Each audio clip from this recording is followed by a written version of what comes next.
Hey everybody, it's Jerome Jr. In this week's video, I'm going to be reviewing Klipsch's newest reference line subwoofer. It's the R-120SW. It's the 12-inch version, guys, of the reference line subs. This sub is 400 watts, 200 RMS, so it does have some power. Yeah, I decided to go ahead and just do this video because when I was in the market of searching for Klipsch subs, I didn't really see a review on this. So in this video, I'm gonna go ahead and do a proper review, and I'm also gonna do a demo on it.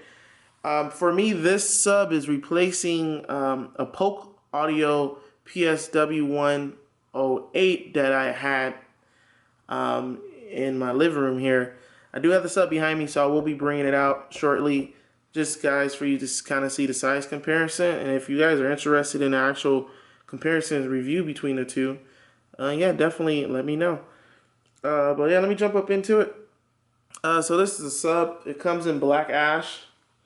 In the box, it basically just comes with the general user manual, warranty information, and it comes with a power cable too. Let me take the grill off for you guys can see how it looks without the grill.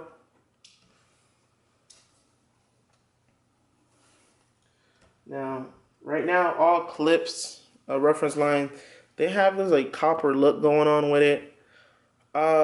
Definitely, I felt when I first seen it, it looks better over camera than it is in person, because it's really not copper, obviously, Now, with the speaker grill on this one, it does have like little posts, and there's a little bit of an indentation, and you just kind of put it on like that. I actually prefer these a lot better than the usual speaker cover. Let me guys show you. I'm gonna take in the one off my Polk Audio right now. Usually you see, speaker covers like this. Kind of don't like them. This is off the Polk because these usually bend.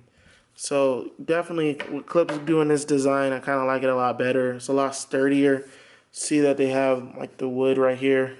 I don't know if it's MDF enforcing it, so it's cool.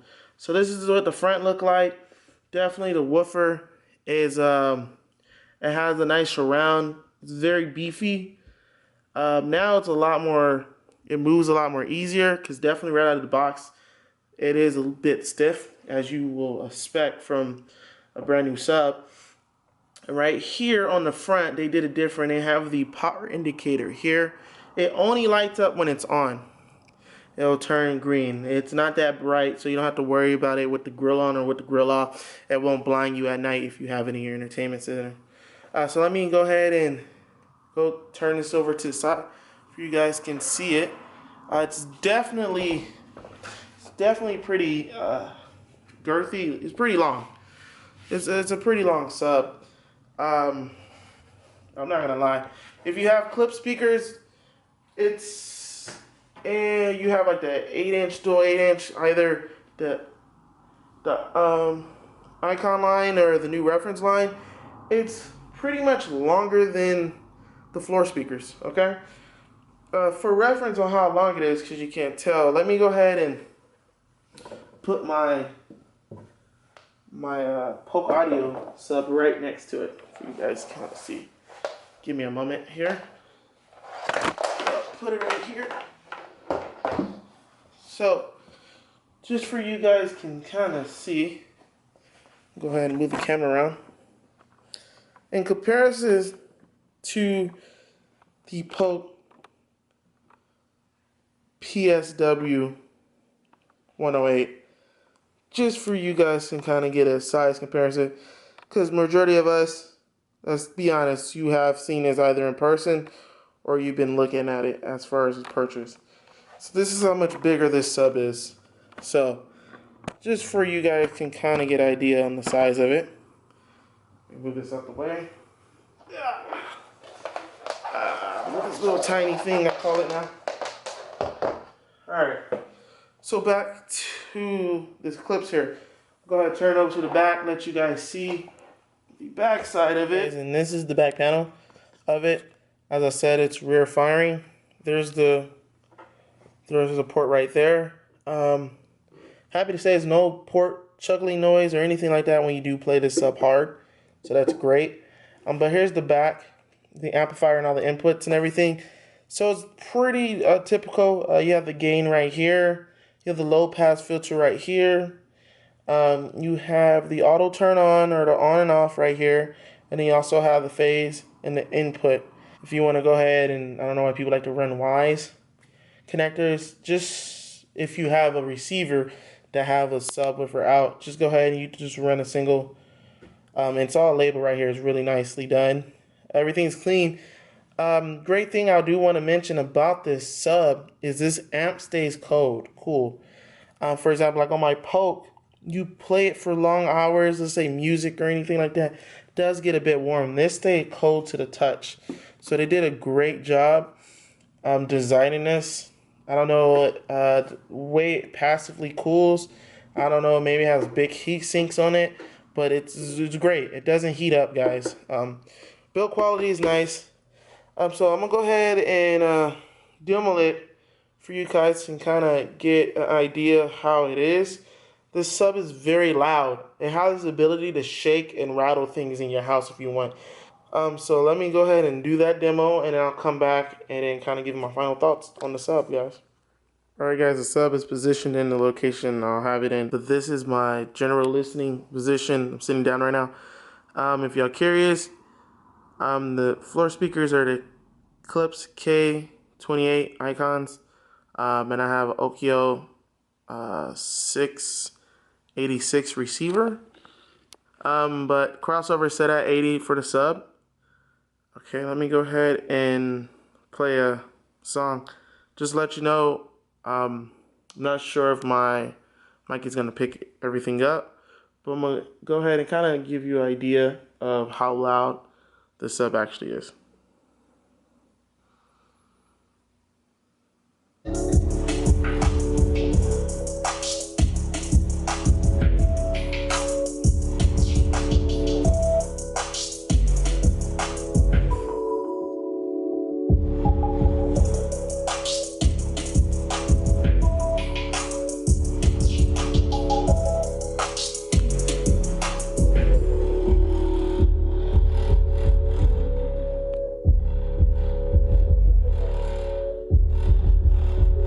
Yes, the window is rattling. Everything be rattling. You can hear stuff over here rattling. Right now, volume is set at -20 on the receiver. Alright guys, so yeah, so definitely that's the demo. So overall, this sub, it gets loud, as you can see. It has the ability to definitely router some things, shake your house. It's awesome for movies because you feel like you're right there in the theater. This sub do get down to 29 hertz. Sound quality wise, for being as big and powerful it is, it's definitely sounds good. If you have any Klipsch line speakers, it definitely complements it. It really fills in what it's missing. Definitely, guys, you don't have to have this sub turned up to the point where it's shaking your house. You know, that's just kind of something I like for movies. You can definitely dial it back a little bit and just, you know, have it play. I will say one of the things I didn't like about it is the gain. I don't know if I mentioned it a moment ago when I was showing the back panel, but the gain is very sensitive. Once you get, it's about, I forget how many turns, either 10 or 12 lines. Once you get not even halfway, I'll say about 1/4 up, the gain just kind of it doesn't show it on there, but it seems like it just increases by a whole lot. So it just, the increments is not that smooth. You can fine tune it. It takes a little bit of time. I have mine's tuned just from the back. I didn't want to use the feature in the receiver. So that's my only negative thing about it. Oh, well, it is one more thing. That the subwoofer, I didn't have that issue with the Poke. I even switched out the receiver. This Okio is a new receiver. I used to have a Yamaha before. but there is a hum for that, a low hum, kind of like if it's like a ground loop or anything like that, that happens when you turn off the receiver. Basically, it seems like, I don't know if the subwoofer port is a floating ground or something like that, but it's like a low hum. On my Yamaha I had, it did prevent the auto turn on feature from working. But when I switched to Okio, even though the hum is still there, the auto turn on features still work. It will actually shut off before it prevented it from turning off. I've tried um, I tried a different receiver. I made sure it's not next to, like, the subwoofer wire was not next to any outlets and it still hums.